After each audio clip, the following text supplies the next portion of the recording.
চলিয়ে দেবে নারায়ণ জেনা এই গাঁ কমিটির সেক্রেটারি ଅଛି। আজ অনুষ্ঠান কোন রয়েছে, কোন অনুষ্ঠান রয়েছে? ଆମର ଯେଉଁ ସରସ୍ୱତୀ ପୂଜାରୁ ଆରମ୍ଭ ହୋଇଥିଲା 39 ବର୍ଷ ଧରିକି ଏବେ ଚତୁର୍ଥ ବର୍ଷରେ ଜଗନ୍ନାଥଙ୍କ 32 ବର୍ଷ ହେଉଛି।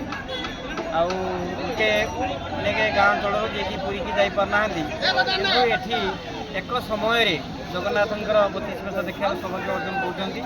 ଏବଂ ଯେତେ ଦିନ ଧରି ଏହି 32 ବର୍ଷ ପ୍ରାୟ 12 ଦିନ ଧରି ଚାଲିବ, ତା ସାଙ୍ଗକୁ ମଧ୍ୟ ତୃତୀୟ ବର୍ଷରେ ପଡ଼ିବ। ଏବଂ ଇଏଟା ଆମକୁ ଜଣାପଡ଼ୁଛି ଯେମିତି ଦ୍ୱିତୀୟ ଶ୍ରୀକ୍ଷେତ୍ର ଭଳିଆ ଜଣାପଡ଼ୁଛି।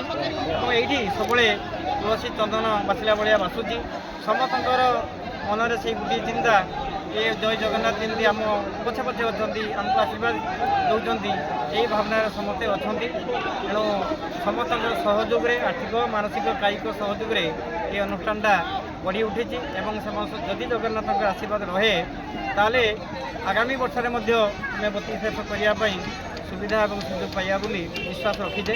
ତେଣୁ ଜଗନ୍ନାଥ ବିଶ୍ୱର କଲ୍ୟାଣ କରନ୍ତୁ, ଗାଁର କଲ୍ୟାଣ କରନ୍ତୁ, ସମସ୍ତଙ୍କର ମଙ୍ଗଳ, ସମସ୍ତେ ସୁଖ ଶାନ୍ତିରେ ରୁହନ୍ତୁ। ଏ 2026 ଇଂରାଜୀ ନୂଆବର୍ଷଟା ସମସ୍ତଙ୍କ ପାଇଁ ସୁଖମୟ ମଙ୍ଗଳମୟ ହେଉ।